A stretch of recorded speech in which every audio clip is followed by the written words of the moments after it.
हिमाचल प्रदेश के सीएम सुखविंदर सिंह सुक्खू ने प्रेस वार्ता की। इस दौरान सीएम ने कहा कि हमने 21 दिन के कार्यकाल में कई दिशाओं में काम किया है।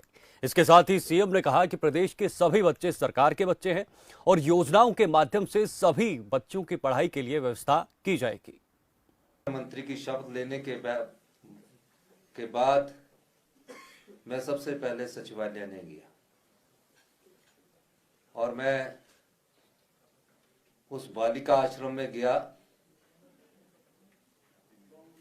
बालिका आश्रम अच्छा से चल रहा था, लेकिन मैं जब उन बालिका आश्रम में पहुंचा, मैंने एक चीज का अनुभव किया।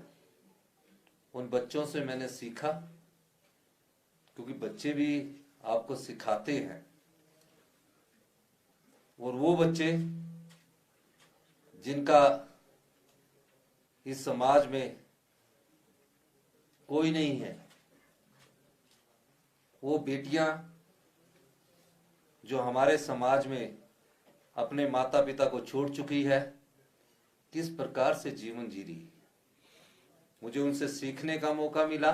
फिर उसके बाद मैं सरकार की जो बनाई योजनाओं के द्वारा कार्यक्रम थे, मशोबरा में भी गया। वहां भी हमने सब कुछ देखा और एक भावना जो उनकी मैंने महसूस की,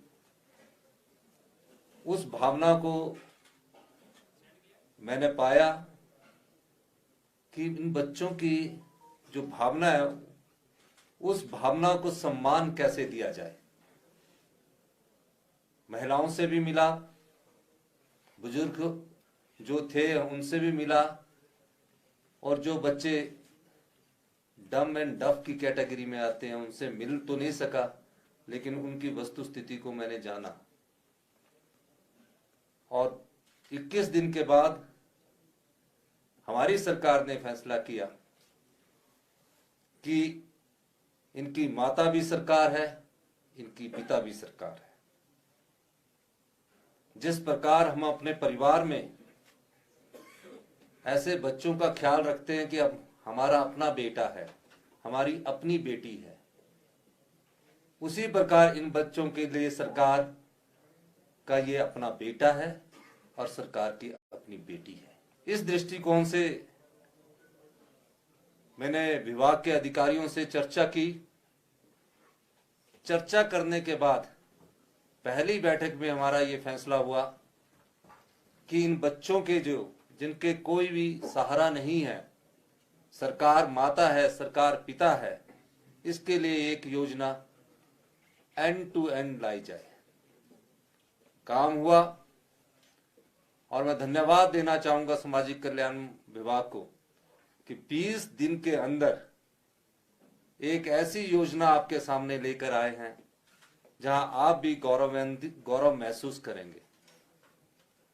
और इसका सारा श्रेय मैं अपने अधिकारियों को, विधायक दल के सभी लोगों को देना चाहूंगा कि उन सब ने भी इसमें अपना योगदान दिया। हम एक ऐसी योजना लाए जो सभी बंधनों से दूर हो, कोई सरकारी बंधन उसमें ना हो। सरकारी बंधन का मतलब है कि ऐसे बच्चे किसी सरकागजी कार्रवाई से ना जाए।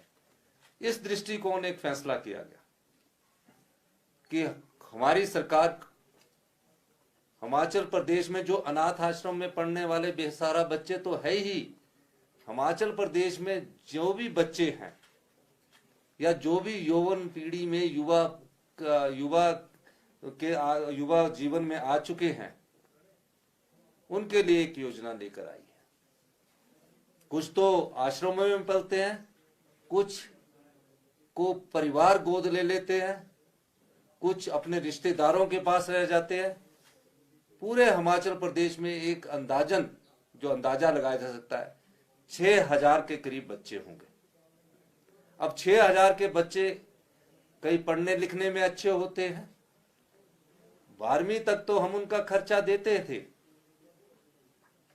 +2 के बाद जब वो आगे पढ़ना जानते थे तो भी उनको खर्चे में वो पूरी चीज हम नहीं दे पाते थे।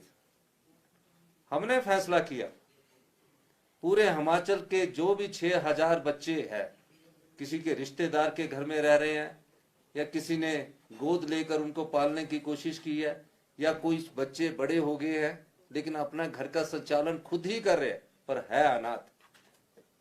उस दृष्टिकोण से हमने कहा कि जो बच्चा पढ़ना चाहता है, चाहे वो इंजीनियरिंग कॉलेज में पढ़ना चाहता है, चाहे वो मेडिकल कॉलेज में पढ़ना चाहता है, चाहे वो पॉलिटेक्निकल कॉलेज में पढ़ना चाहता है, चाहे आईआईटी में निकल जाता है, आईआईएम में निकल जाता है, किसी भी बड़े इंस्टीट्यूशन में निकलता है, उसके मन में यह कंठा नहीं रहनी चाहिए कि मैं पढ़ लिख कर मुझे इस संस्थान में इसलिए एडमिशन नहीं मिल पाया कि मेरे पास उसकी फीस देने के लिए पैसे नहीं थे।